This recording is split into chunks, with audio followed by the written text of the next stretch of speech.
When his wife paused and looked at him, John responded, "I understand."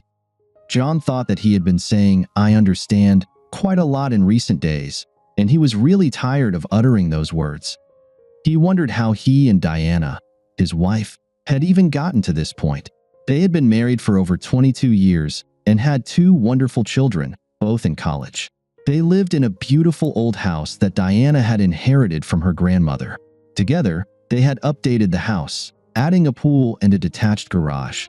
The old house now had an open concept, floor plan, and a beautifully renovated kitchen.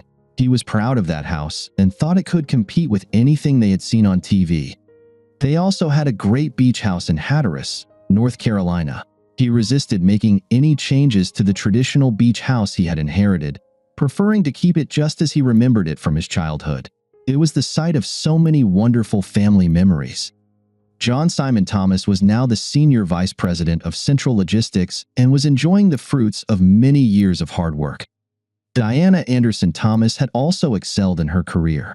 She was a senior client manager at Richards & Sons, a securities firm where she had worked for the past 20 years.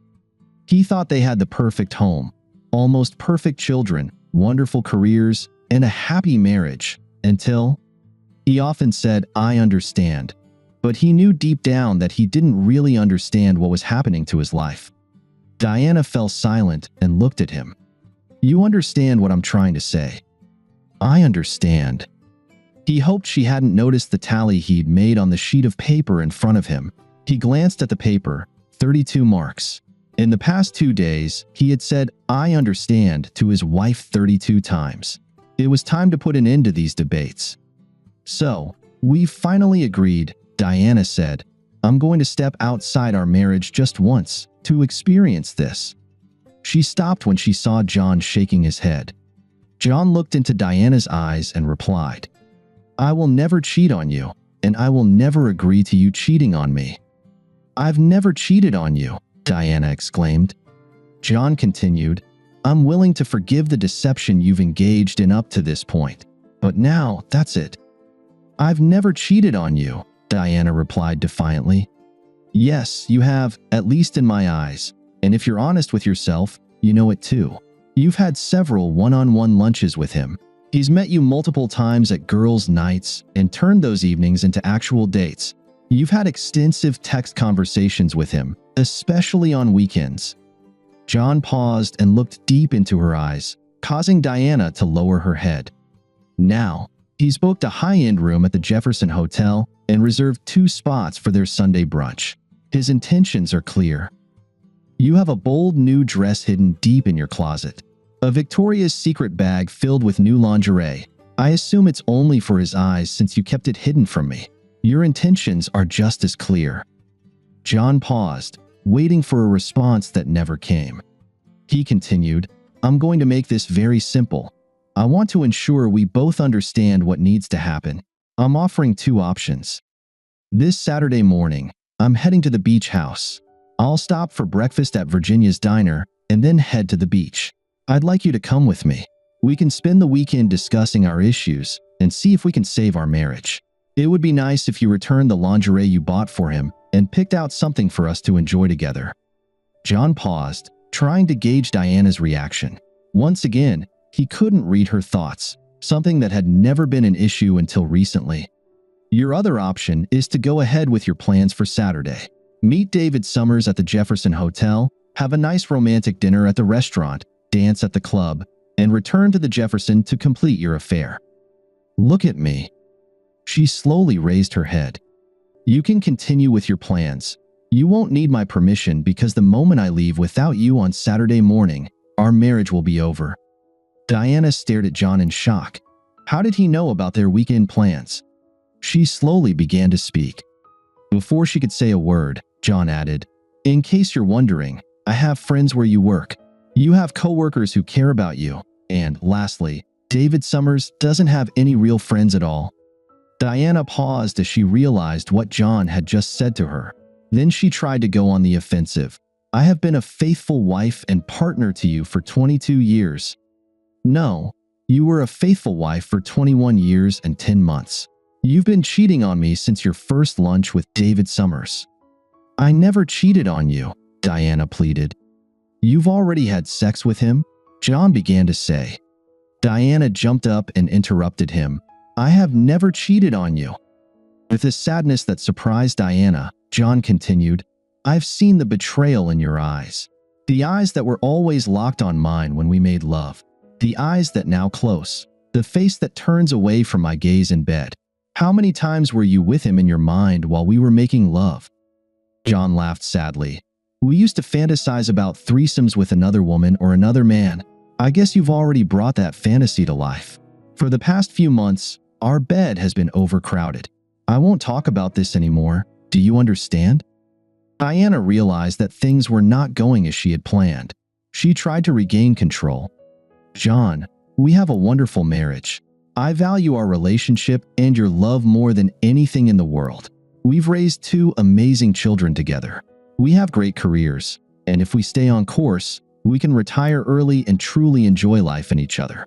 I have been faithful to you and am ready to be by your side as a loving wife for the rest of our days. I'll give you the rest of my life. I just need one day for myself. And one night for him, John quickly replied.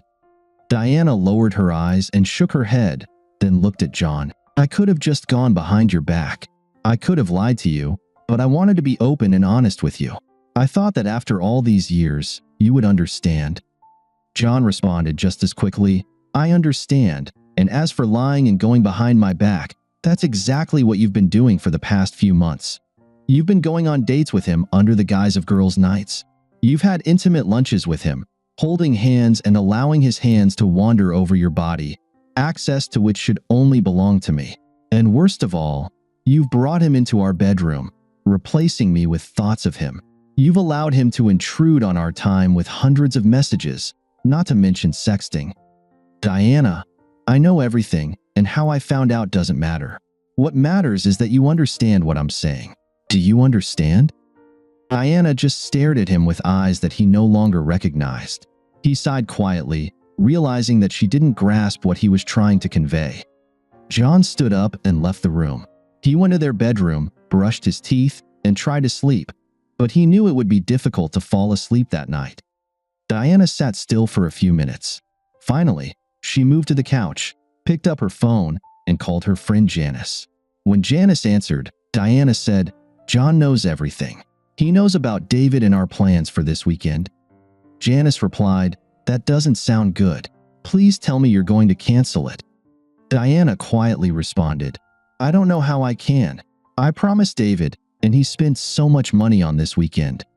Janice quickly replied, You made promises to John before. In case you've forgotten, I haven't. I was your bridesmaid. Summers can cancel everything, and it won't cost him a penny. And in any case, that's no excuse to cheat on John. I'm not cheating on John, Diana repeated once more. You are cheating, Janice replied. When I told you about what George and I did, I tried to make sure you understood that I would never have done it without his permission. Besides, I told you that we chose the man together and made sure it was someone we'd never see again. I told you we did everything the right way, yet we still have issues we're trying to work through.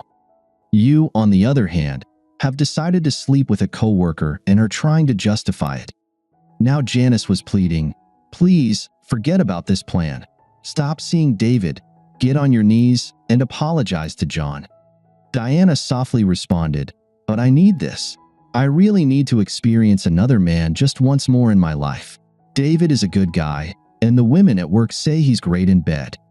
A good guy wouldn't sleep with a married woman, Janice stated.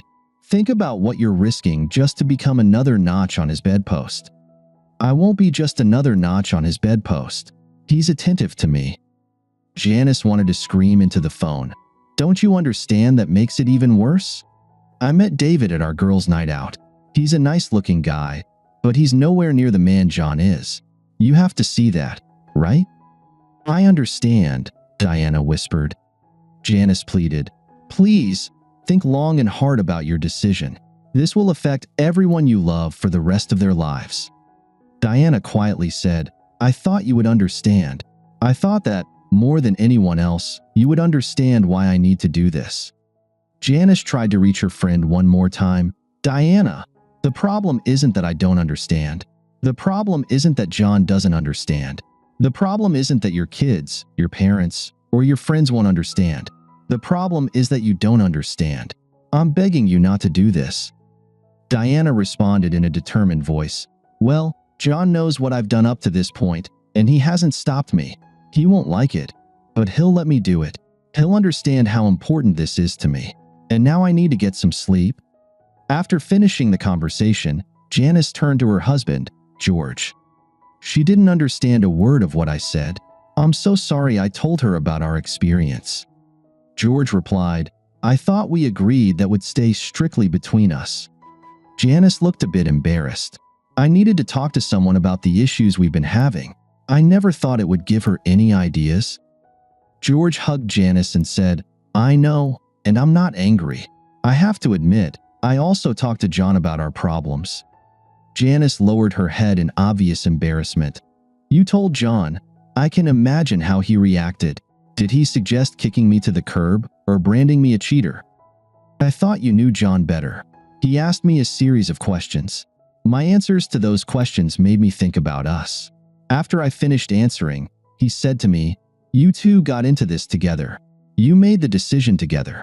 It turned out to be a big mistake, but you two did it together, and only the two of you can fix it. As long as we continue to stay together and work on our relationship together, everything will be fine.' He made me realize that we were in this together, and we both were trying to fix our problems. That might be the reason we're still married." Janice began to cry, and she quietly said, "That might be the reason we're married, and we might be the reason he gets divorced." George shook his head as he held his wife. "Don't blame yourself if they split up. John is right. If they don't work through this together, they won't stand a chance." Diana slipped into bed and realized that John was still awake. He had turned his back to her, and they both moved to opposite edges of the bed. There were only 2 feet between them, but the distance felt like miles. They got up when the alarm went off and went about their morning routines without saying a word to each other. After Diana left for work, John took a moment to relax and reviewed the list he held in his hands. He had taken today and Monday off from work. John went through every room in the house, photographing each room and its contents. He cataloged the contents of each room and marked the items he wanted to keep.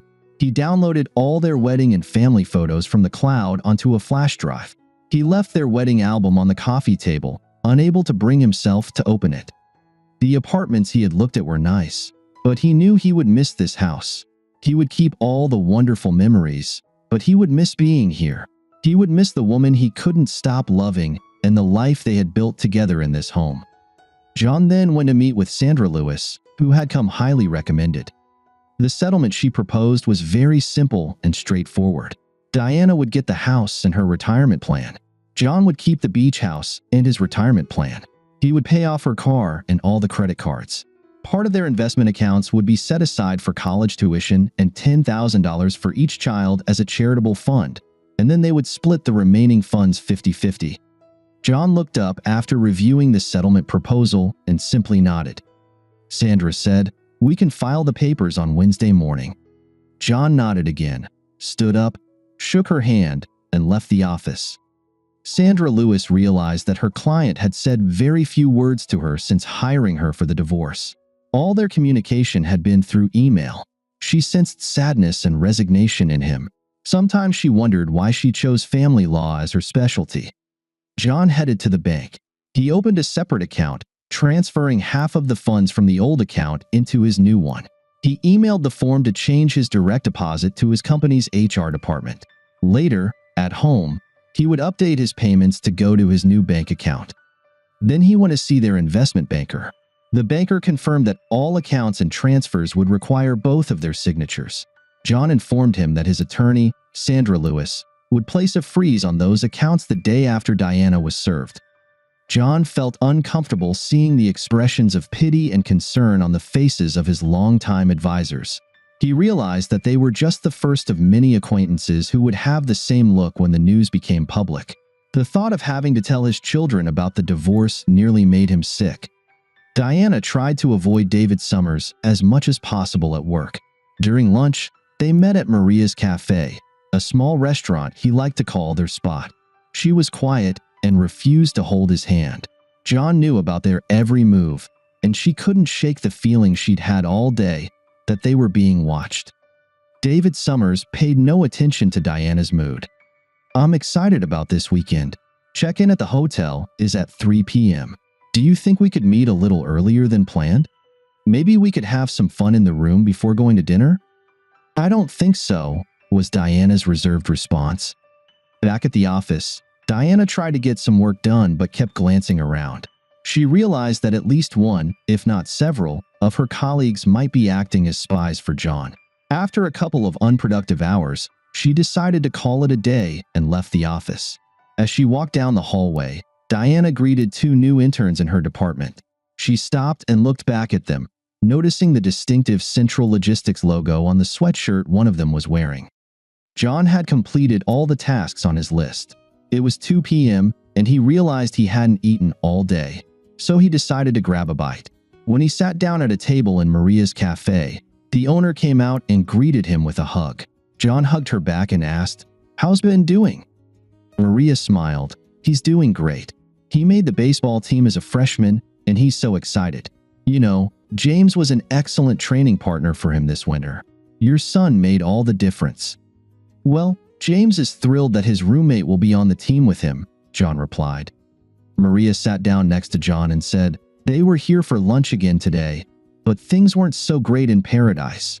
Diana seemed very nervous, and of course, Summers didn't pick up on it. "He might be clueless, but he's planning to sleep with her this weekend," John responded, sounding dejected. "Don't be too quick to give up on her. She must be a special woman for you to have been married for so long. She'll realize her mistake, and I just pray it happens sooner rather than later," Maria said. "So, Maryland crab cakes with broccoli?" John smiled for the first time that day. "That sounds perfect, and maybe a beer for a change. Surprise me with one of your light Alesh." Diana came home early and began to put her backup plan into action. She planned to cook John's favorite dinner and then try to talk to him again. It was important to her that he agreed to her one-time date. If he didn't agree to that, she needed him to at least accept her actions. When the crab cakes were baked, she went upstairs and changed. She wanted to look good for him and then planned to meet with Janice and her other friend Lisa for drinks to discuss the important day on Saturday one last time. She took the clothes and Victoria's Secret bags out of her closet and brought them to her car, carefully placing them in the trunk. She didn't want to embarrass either John or herself by showing them in front of him. John came home at his usual time and was surprised to smell dinner cooking. Diana walked into the living room and handed him a bottle of light beer. "Please, take off your jacket and tie and have a seat. Dinner will be on the table in a couple of minutes." John smiled at the sight of the Maryland crab cakes and steamed broccoli she had made for him.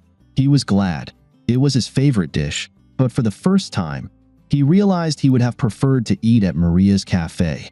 At that moment, he would rather be anywhere but home. As they ate in silence, Diana decided to try once more to make him understand why she felt she needed to do this. "John, I love you, and I pray that you understand why." John interrupted her. "I understand. You look very nice today. Are you going somewhere?"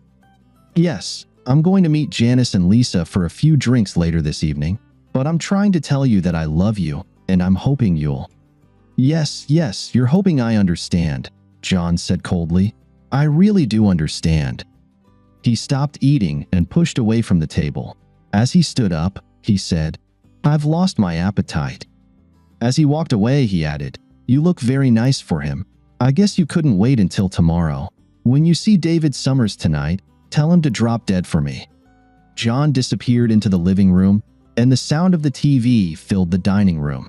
Diana sat quietly at the table, her head in her hands. For the first time, she seriously reconsidered her actions. After a few minutes, she stood up and cleared the table. Now was not the time to hesitate. She needed to stay true to her feelings. She texted Janice, "We can meet earlier? I'm leaving in 5 minutes." John heard the front door open and close. He finished his beer and stared at the TV, realizing he had been sitting there for 20 minutes and had no idea what channel he was watching. He felt a deep sadness pressing on his chest, like an enormous weight making it almost impossible to breathe. John pulled a box from his coat pocket. He tossed 2 pills into his mouth and washed them down with the last of his beer.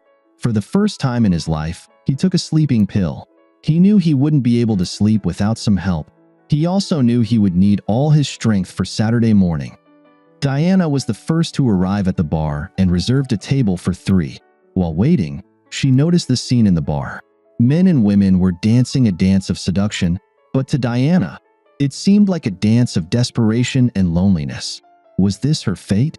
The arrival of her friends interrupted these thoughts. Diana watched as her 2 friends approached the table. She noticed that they seemed tense and braced herself for their confrontation. Lisa sat down and looked at Diana. "What the hell do you think you're doing?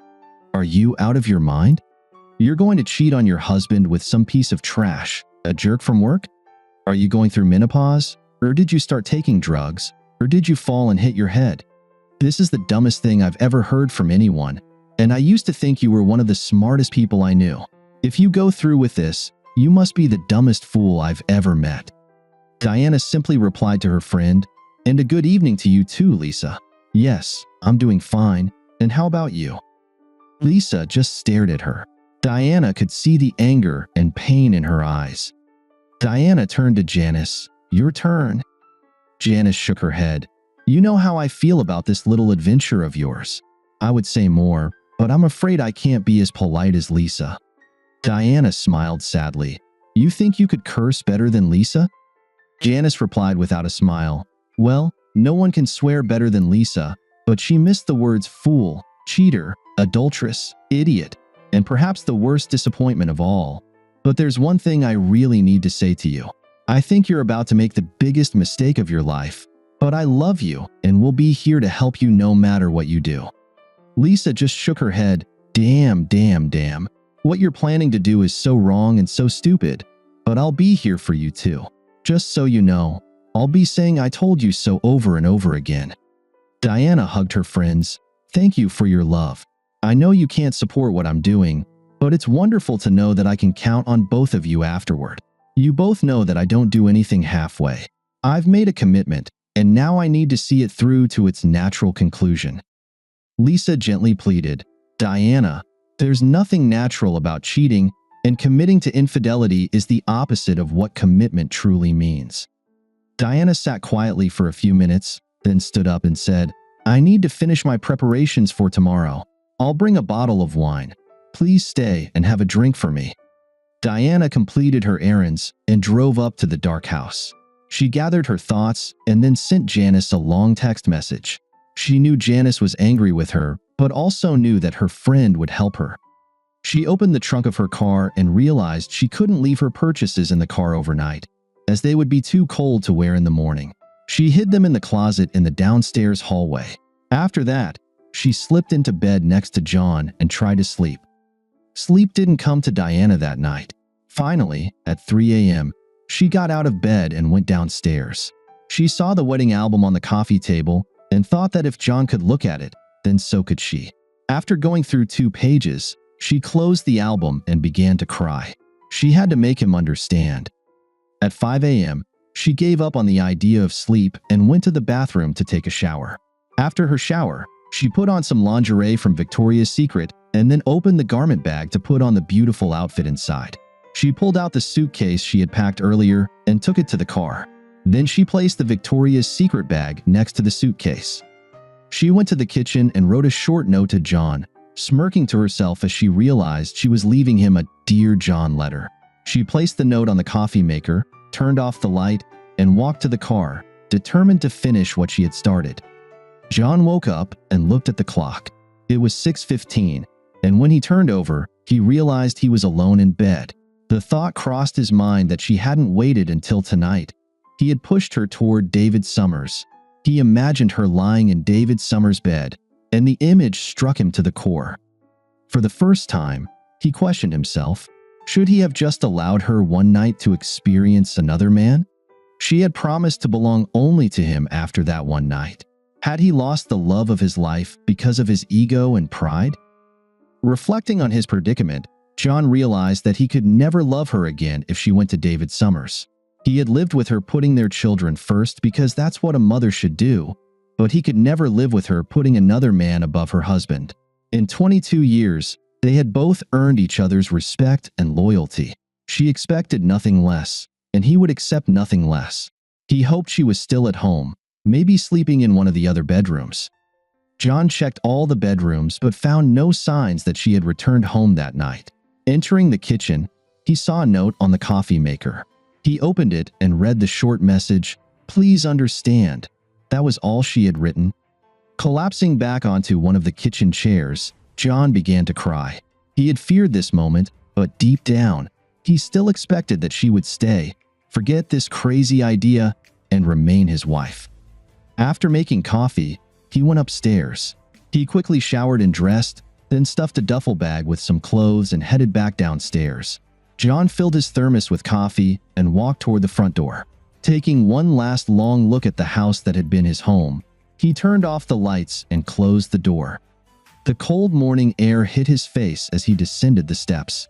He had forgotten to start the car but thought the cold might help wake him up and perhaps shake him out of the numbness he was feeling. As he walked toward his car, he realized the engine was running. He opened the back door, and when he placed his bag inside, he saw a suitcase and a Victoria's Secret bag on the back seat. In the passenger seat, he saw Diana, asleep in the car. He quietly closed the back door and paused, reaching for the door handle. Tears of joy filled his eyes at the sight of his wife, his love. Now he knew they had a chance. John took a deep breath and opened the car door. As he got into the car, Diana stirred and looked at John. "Good morning," she whispered softly, rubbing her eyes. "Good morning." After a short pause, he asked, "How long have you been here?" Diana looked at the clock and replied, "About 2 hours. I couldn't sleep, and then I got worried that you'd leave without me, so I decided to wait in the car. I filled up the tank and bought us a dozen Krispy Kreme cream-filled donuts for the road." John opened the box of donuts and said, "There are only 7 donuts here." Diana, now fully awake, replied, "A dozen was for the both of us, and I've already eaten my share." Smiling, John grabbed one of the donuts and let it melt in his mouth. "This should hold me over until we have breakfast at Virginia's Diner. How about their country ham and biscuits with gravy?" Diana shook her head. "I'm not dressed to go to Virginia's Diner." John was puzzled. "Diana, Virginia's Diner doesn't have a dress code. You can wear anything you want there." Diana smiled. "I know you can wear almost anything, but you can't wear almost nothing." With that, she opened her coat to reveal a purple lingerie set. "Well, that's almost nothing," John agreed. "Is the coat new?" Diana replied, "Yes, I traded the dress for this gorgeous coat. And in case you didn't check the Victoria's Secret bag, I returned the other lingerie and bought these just for you." Diana placed her hand on his chin and lifted his head so he could look into her eyes. "This outfit and the body beneath it are for your eyes and your eyes only, for all the days and nights of our lives." After a brief pause, she continued, "I'm sorry for the hell I put you through these past few months. You were right about almost everything. There were only 2 things you were wrong about. Last night, I dressed for you and no one else, and I really did meet with Janice and Lisa. The second thing you were wrong about is that when we were making love, I wasn't thinking about David. David never entered our bedroom. I didn't close my eyes to think of him. I couldn't look you in the eyes because I was so ashamed of what I was planning to do. I'm ashamed to admit that the shame I felt didn't stop me from planning to be with him." She looked at him and quietly said, "Now I truly understand." He kissed her. They had a lot to talk about and much work ahead to rebuild their marriage, but his heart leaped with joy when he realized that she finally understood. As they drove past Virginia's Diner, John glanced at Diana. She had fallen asleep again shortly after they hit the highway. He recalled everything he had done on Friday. They had a lot to talk about, and he knew that any honest conversation would need to include his own confession. John remembered that evening 7 years ago. He was in San Francisco for a quarterly corporate meeting.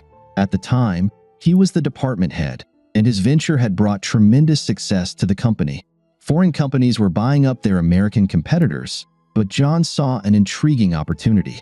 He advocated for the acquisition of an Italian company with excellent engineers but serious financial problems. His mentor, the CEO, approved the acquisition, and it turned out to be a great success. The acquisition brought them several teams of experienced engineers.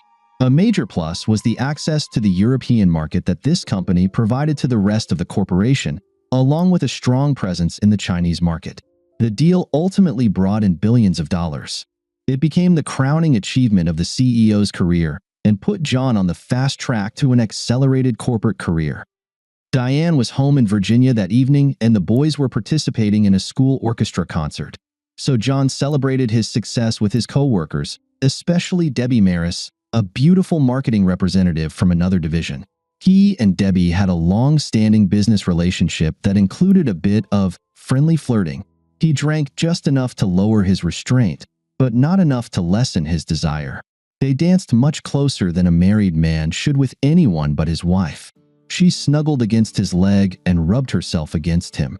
Placing her panties in his open palm, they headed for her room. In the elevator, they kissed and explored each other. He released her breasts and Debbie dropped her blouse and bra to him just before the elevator doors opened, and they quickly headed to her room. He watched as she unbuttoned her skirt and reached for his hand as she stood naked in the doorway. But John couldn't move. He realized that it was physically impossible for him to enter that room. He knew that his desire had left him. For the first time in several hours, he thought about his wife and the wonderful family he had at home. He looked at the beautiful Debbie Maris and couldn't think of a single reason to walk into that room. He stepped back 2 paces and then ran, literally ran, back to the elevator. He went to his room and took a shower, wanting to wash away the scent of Debbie. It was 1 a.m. at their home in Richmond, but he called Diana. He needed to hear her voice. After a few rings, she sleepily answered the phone. John assured Diana that he was okay and that nothing bad had happened, and then he shared the good news. He told her about the success of his venture and the promotion with a huge salary increase. He cried as she excitedly told him how proud she was of him and how she always knew he would succeed. She told him how much she loved him. Through his tears, he realized that he had almost shared one of the greatest moments of his life with the wrong woman. Diana's opinion and happiness were all that mattered to him. As John drove to the beach, he knew he had to tell her. He had to make her understand why he truly understood her feelings.